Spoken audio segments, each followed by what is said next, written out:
Hi, friends. Welcome back to Not Again, the podcast that brings college-level analysis to preschool-level content. I'm one of your hosts, Alan. And I'm your other host, Rebecca. And today we're talking about Pup Academy, brought to you by Airbud Productions. Hooray! You know Airbud. Yeah, like Airbud, the progression of Airbud was like, movie number 1, there's a dog. There's nothing in the rule book that says a dog can't play basketball. There's an evil clown, because obviously.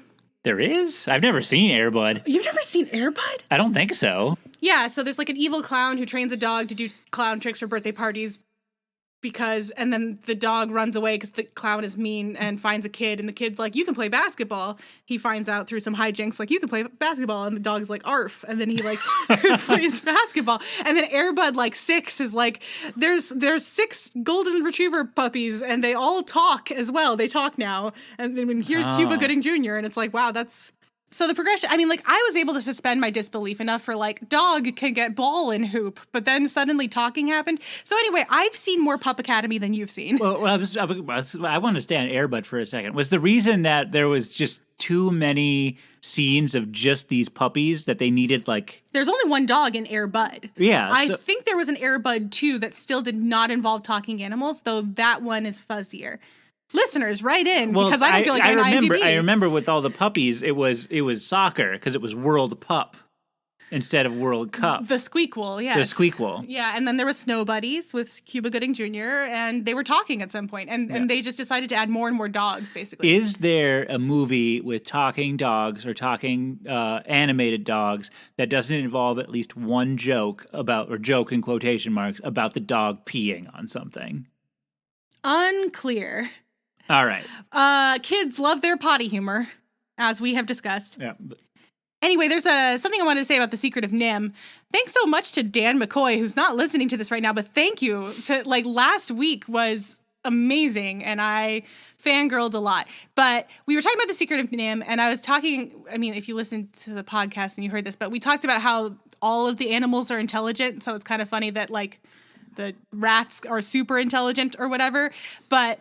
I was always wondering, like, do the human characters see these mice running around just in clothes and go like, yep, that's normal. Mice are in clothes. But in the one scene where they would have seen that, where Mrs. Nesbit or whoever it is going to run and try to poison the cat, sexy rat Justin, you need to listen to our podcast, okay? Right, yeah. You haven't listened to our podcast in 20 years. I don't even know why you're on this podcast. Look. I started it.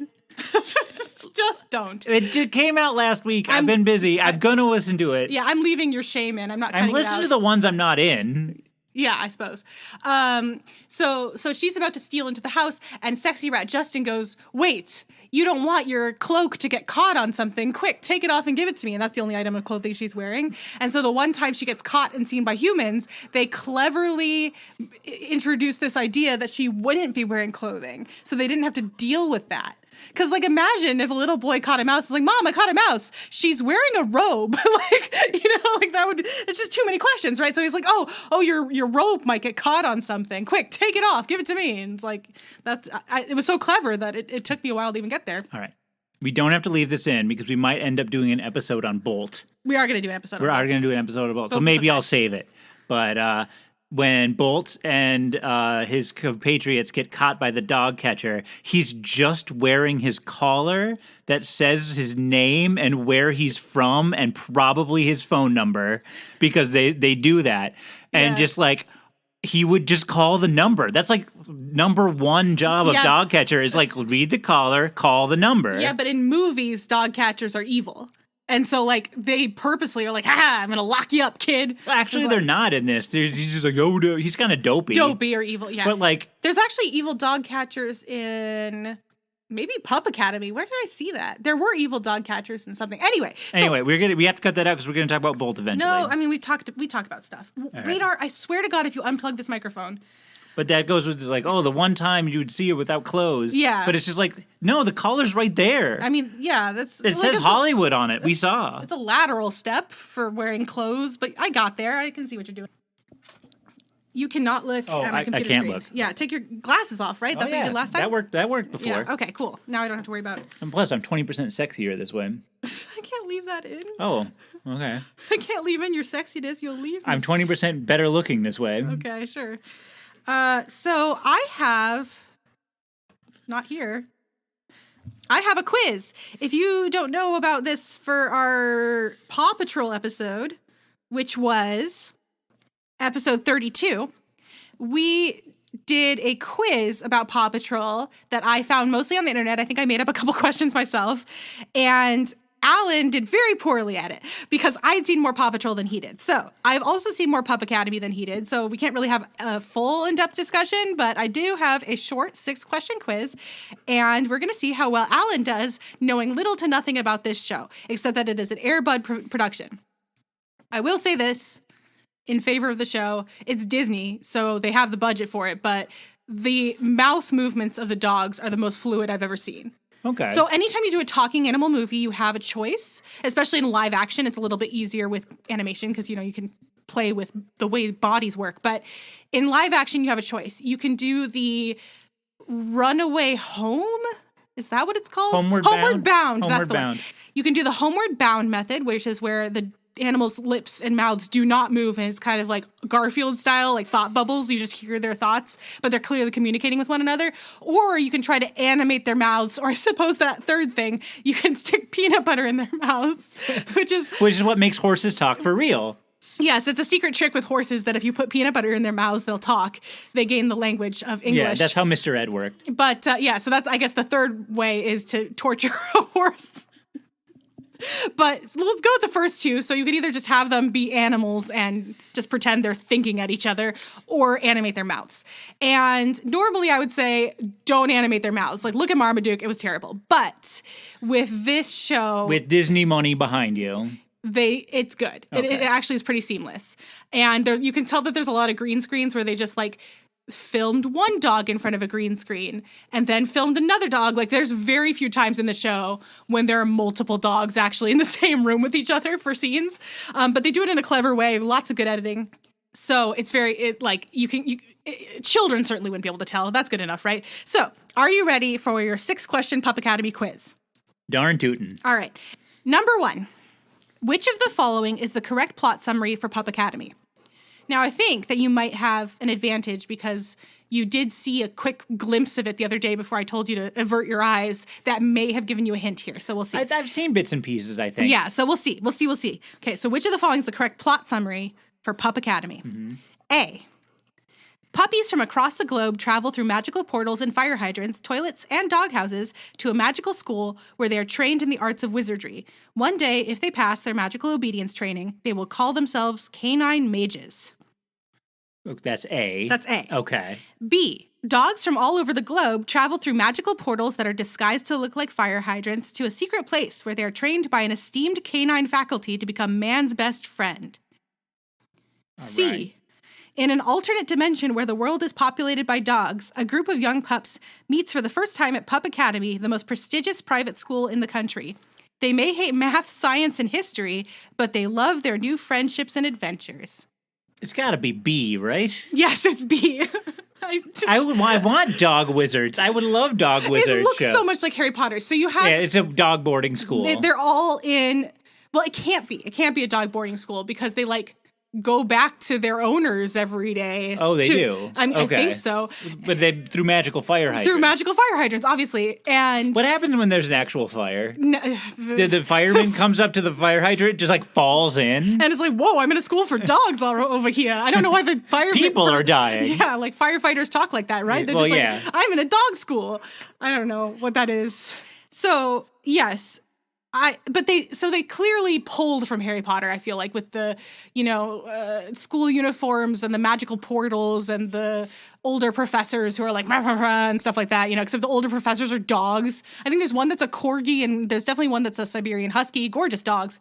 And they're all in outfits, which does remind me of Wishbone. I mean, that was the whole appeal of Wishbone, in my opinion, was little hats. So we'll talk about Wishbone one day. We got to keep going. All right. We got to keep going. Number 2, which of the following is Netflix's summary for Pup Academy? Because I don't remember why I included this question, but I think it was because it was hilarious. Okay. And I hope I remember the right answer. A, A group of rough and tumble pups learns how to clean up their act at a new school for aspiring human companions. Okay. B. At this school for puppies, a group of rambunctious friends get up to impossible antics that drive their dog teachers barking mad. More puns, so. C. Furry friends take a remarkable journey in this series about an extraordinary school for the cutest, cuddliest, and most curious puppies. Gotta be C. That pun is too bad to be made up by my wife. Oh, that's the sweetest thing you've ever said to me. Here's the sad thing. You're correct. I made up impossible, and it'll get used later. Okay. I think. What was the remarkable? Remarkable was theirs. Yes. I think. Yeah, no, not yeah, you're too pure of soul to think of a pun that bad. I have to double check just to be sure. I'm typing. I'm going to Warren's Kid Netflix account. I'm seeing all the horrible things he watches. Oh, now Kung Fu Panda's on Netflix. Well, at least Adele will be happy. Yeah, it's the Furry Friends Take a Remarkable Journey. Remarkable. Yeah, okay, cool. So, 3. Which of the following are characters in the show Pup Academy? So okay. I have three, and they all have to be correct. Okay. Yes, they're all different names, but there are lists of names. Okay. So there's going to be 4 names for each option. You have to decide which ones are actual characters in the show. Dog names, right? Not people. Oh, names? yeah, no, I wouldn't do that. They're all the dog names. Okay. Though the people names are fairly normal, I think. We'll see. A, Wiz, Roddy, Spark, Mullet. B, Buster, Caesar, Bruno, Chuck. C, Henry, Mischief, Babe, Polly. Gotta be C. It is A, Wiz, Roddy, Spark, and Mullet. Mullet? I don't know about Mullet. Maybe I've made that one up in a dream. Well, fine. But Wiz is definitely, but it's W-H-I-Z, so it's supposed to be like Wiz Kid, but it might also be, they can't possibly have not known, right? Wasn't that a joke in 101 Dalmatians? It was, the live-action 101 Dalmatians. They named a puppy Whizzer because, as you said, there has to be a P joke. So I don't know. But that's the only reason I included this question. Yeah, was to point out the fact that one of them's name is Wiz and possibly one of them's name is Mullet. I think I got this from IMDb and it said one of the voice actors was for Mullet. So, that seems weird to me. Yes. But okay. You fooled me. I thought you threw in Mullet to make me laugh. Yeah, well, that's exactly it. See, I thought that would be the trip up right there. Well, you nailed it. So, yes. Okay. Number 4. What makes the main character puppy? I put that in quotes because it's kind of it's an ensemble cast of puppies and humans for some reason. But what makes the main character puppy Spark different/special? Okay. All right. Spark. A, she's a stray.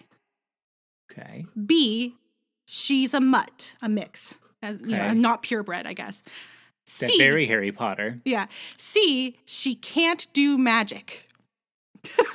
Okay, so it's not C. It's not C because we sort of established that this isn't the wizard school for. They seem to have magical portals, and yet it's a completely normal school. It's a mundane school. It's like an obedience school. All right, so yeah, it's got to be A. It is A. She's a stray, so she doesn't have a person. She doesn't have an owner, but she's still at a school for how to be the best dog for an owner. So it's okay, I guess. And I did see one episode description that I'm really hoping I didn't include in this quiz anywhere, where she had to the dogs are all sharing stories of their interactions with their owners, and Spark was oh no, I'm a stray. This causes conflict for this episode, but other than that, it's okay. I guess, are they going to go for an allegory about the wrong side of the tracks and stuff like that, like the rich kid school with the scholarship student? Scholarship student, maybe, or maybe there'll be a big finale where she finds a I assume fantastic she has to find child. An owner, yeah, or maybe she just stays with the main child character. I don't know. Those who can't do teach. But I feel either you're sending your dog through a magical portal and a fire hydrant in a school uniform, or you can just go to the Petco down the street. I feel obedience training is a lot easier. I don't know. Without magical portals. Do the humans know about the magical portals? I mean, they get their dogs ready for school. They dress them up. or the dogs do. I'm thinking this is a Hamtaro situation where they kind of just... Does the portal's magical? Maybe the portal puts the clothes on. I should probably have paid attention to that. The dog jumps through, yells moon prism power. Or like Digimon, the second season that was terrible, where they go in the computer and the computer changes their clothes into adventurous clothing. I don't know. I'll have to pay attention more when he watches it next. There's no bad season of Digimon. There are several. There's so many bad seasons. Any season that isn't the first is the bad season of Digimon. But we're off topic here. So I would say that it's always difficult. So when Warren asks to watch Puppies, he is now either referring to Pup Academy, Puppy Dog Pals, or Bolt. Lately, it means Bolt. So we haven't seen Pup Academy in a little bit, but I'll pay attention to their clothing situation a little bit later. Number 5. This was just a question I had. I literally had to do research because watching the show, and I have seen this show, I could not figure out the answer to this question from watching it. So I was like, what is this? So here's the question that I genuinely had, which is, where do the human characters fit in to the plot of Pup Academy? Like, how are they involved considering dog school? You know what I mean? Like, That was my question.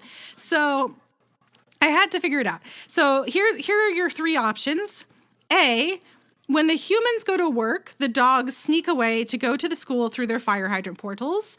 Many antics ensue when the humans come home early and can't find their dogs. B, the school has a mixture of dog and human teachers. The dog teachers help teach the more doggy aspects of being a pet, while the human teachers explain the human needs that must be met by the animal companion. Or C, a human family established the dog school, and the main human characters are in charge of cleaning and maintaining the school. School. I said school. School. I don't know. C would be probably the best answer, but that's probably not the right answer. It is the right answer. Oh, okay. Yeah, so this is what... Okay, so we kind of eliminated A through our discussion about not knowing whether people... I don't think the people actually know the dogs go to this magical school, but that isn't magical. But, like... I don't know if the antics ensue with like them trying to like Toy Story it, basically, right? Okay. Where it's like they get away or whatever. But here's what I got. The rest of this is from Wikipedia. So I like put in a chunk of explanation before question 6. So Charlie is a man who has established a secret academy for puppies in a parallel world where they are educated on how to become dogs. Okay. His grandson, Morgan, moves into his neighborhood, which I assume is in the real world, not the parallel world. And he enlists him to help educate the puppies, Spark, Corazon, and Wiz, at the time when the bond between human and canine that is powered by the Canis Primus constellation starts to fade. This ties to a prophecy involving a boy and a stray puppy in which the Dean of Graduates, or DOG for short, has to find that special stray, save Pup Academy, and restore the bond between humans and canines. I am not very good at spelling, but I think that spells dog. It does. It's almost like they did that on purpose. And I'm looking at this and I'm like, I saw none of this. I saw a Pomeranian that has like pom-poms, you know? Like, All right. So you are a magical grandfather with access to a parallel universe in which you can transport all manner of folk in there and you can do anything you want. And you go, dog school. Yes. Dog school is number 1 first choice for my extreme magical powers. But also there's a prophecy. Who told this prophecy? Like... Is there magic or isn't there? An alternate dimension? What else is in this alternate dimension or parallel dimension? Like, are there demons? Is Buffy just like behind the dogs, like killing vampires in the background? I guess, yeah. I haven't seen any of this. Like, I just see a random grandpa and his grandson go, and I'm like, hey, that's that guy. I think his name is Don Lake or something like that. Okay. He's a fairly well-known actor. I probably would recognize his face. Yeah, you'd recognize his face. And I'm just like, what are they doing though? Like, what are they doing in this dog show? Sometimes I see them with the dogs. Sometimes I see them without the dogs. Sometimes the human child is in school.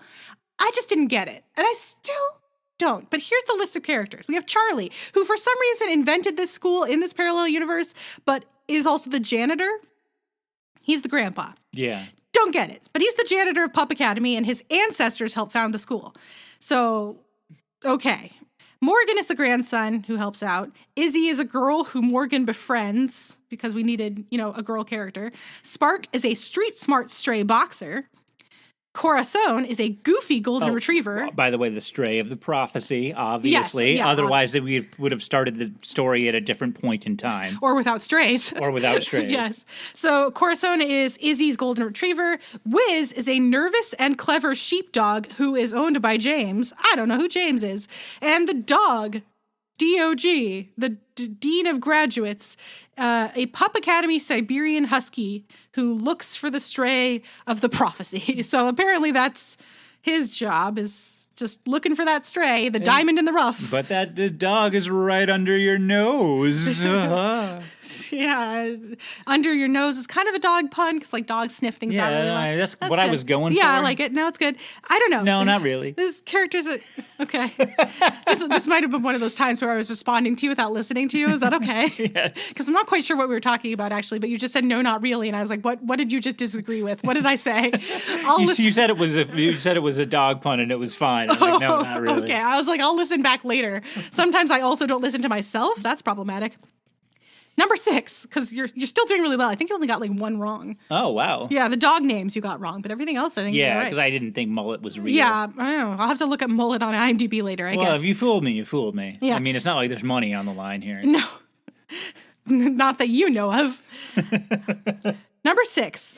Which of the... So I did this question type for the Paw Patrol episode, so I have to do it for this episode. Which of the following is not the plot of an episode of Pup Academy? So again, we've got 2 correct answers. Okay. Or rather 2 actual plots and one that is one I made up. So 2 of them are real plots, one of them I made up. Okay. I'm looking for the made up one. Yes. Okay. So, A. Corazon lands in an impossible situation when he tells a lie to impress his crush Pom Pom. Will he come clean before the Pup Academy talent show?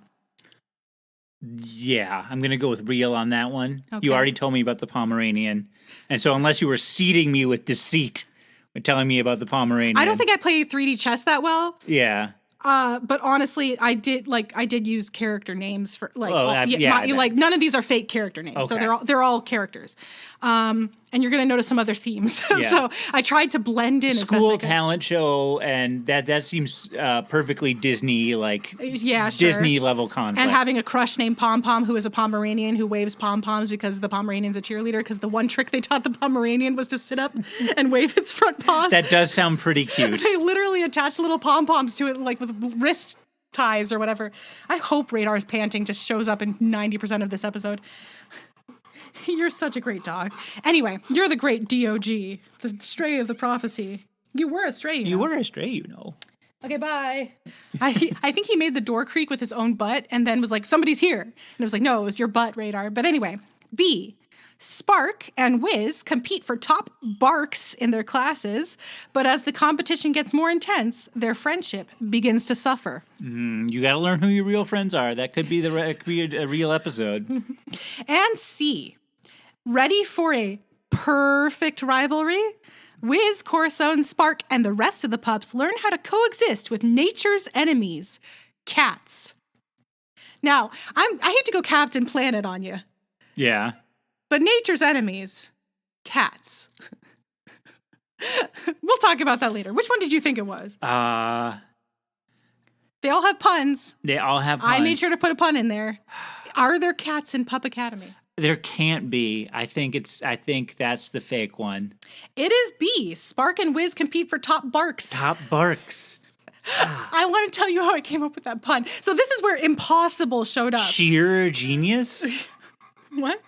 No, I don't have sheer genius. Impossible showed up and I was like, but I made that up thinking it would be stupid. And here it is, I was doing that on purpose to throw Alan off and then they used it. So all the episodes... You can't not do an impossible pun. So most of the episodes had puns in the descriptions. Not all of them, but I decided to go with a theme there so it'd be harder to pick it out, right? But I wrote Spark and Wiz compete for top marks in their classes, but as the competition gets more intense, their friendship begins to suffer. And then I was like, okay, can any of these words be turned into dog puns? And I just read through and saw top marks and went, top barks, done. It's stupid enough that like they would totally They would totally be like, oh, it's like, you're going to get top barks in this class, they aren't might you? even, like, I would not be surprised if I watched the show and they were like, good job, Spark, top barks, you know? So yes, that's the fake one. Spark and Wiz never compete for top barks. There is a perfect rivalry, and I gave myself away because I wanted to talk about this too badly. Because obviously, if I made it up, I wouldn't want to talk about it. But nature's enemies, cats. I know they're making a joke about how like cats are the enemy. Yeah. But cats are more part of nature than say humans are. Nature's enemy is like burning fossil fuels, you know? So I'm getting a little Captain Planet on here. And cats and dogs don't really meet each other like in nature. They do in like domestic situations. True, yeah. I'm always fascinated by it, of course, because dogs chase cats like their prey, but cats are other predators. Not that predators don't like occasionally just chow down on other predators, but it's interesting that they do that to me. I don't know. They should be like, let's gang up on all the mice instead, you know? Yeah. We'll work together. Yeah, you get the Jack Russell, just herd them my way. Yeah, and then, exactly. No, but they don't. But I think most of the time, like, cats, it's kind of like overdone how scared of dogs cats are. They like run up trees and just like, oh, get out of my life. They're more annoyed by dogs. Yeah, they're more, I think so. Sometimes they'll hold their ground, too, and just kind of hiss or whatever. Yeah, just like swat at their nose or whatever. Yeah, cats can hold their own. So nature's enemies, like, yeah. And, Radar's been here panting heavily for the whole episode, which I think is appropriate. I hope it gets picked up. Yeah. And I promised you, heavy breathing is something that everybody likes. Yes. You know, just have heavy breathing right there in their ears. Yeah. You know how, like, some people like ASMR or whatever? This is the opposite. You said it right this time. But yes, it is. It's 4 letters. Yes. I was bound to get it in the right order eventually. There's only so many permutations. Right. But no, I mean, like, this is like ASMR if you want to be creeped out. The opposite, right? You know how like it's like subtle dulcet tones. This is just my dog being really, really heavy breathing. I laughed because this was me in episodes 1 and 2 and also whatever one, salad dressing and charity was. Like I was panting heavily into the microphone. And hey, if you're thinking about starting a podcast and you're 9 months pregnant, don't. Just wait until you're not having a baby on your lungs. That sounds like you're having the baby on. I mean, like, wait until you don't have a baby inside you pressing on your lungs. Like, that'll help with the whole podcasting journey. That's my advice as the Potato Lady podcast reviewer. Or just start. Or just, go for it, whatever. Yeah.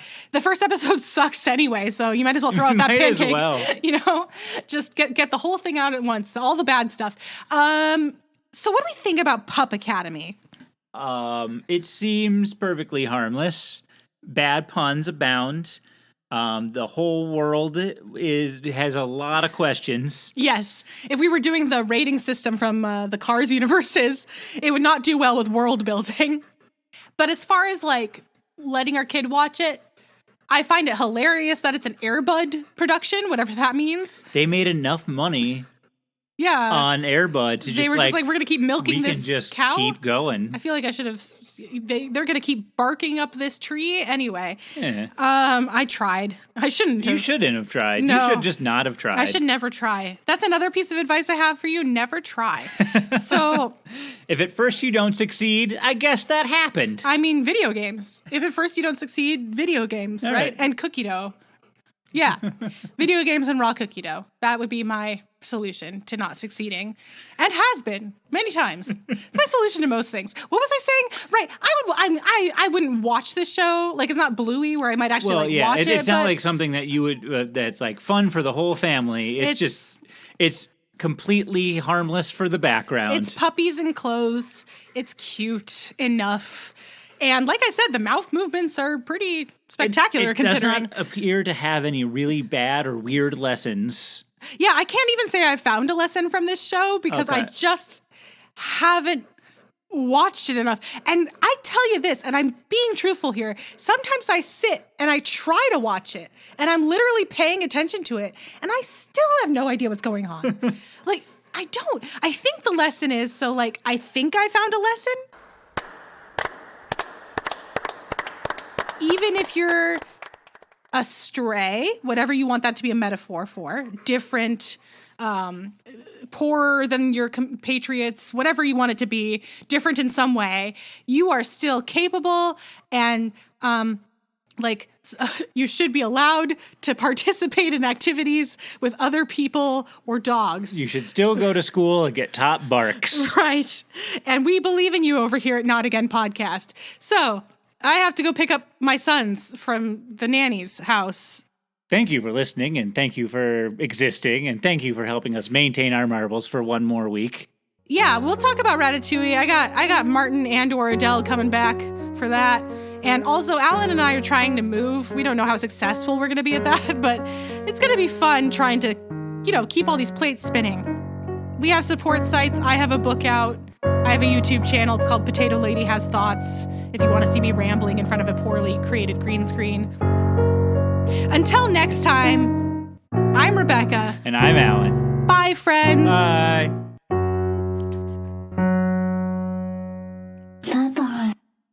Don't type on my computer radar. Oh my God, puppy. Come here, Pup Academy. Come on. Come here, behind, puppy, behind. You need to go to Pup Academy. Yes. You're dumb. Yes. Okay. All right.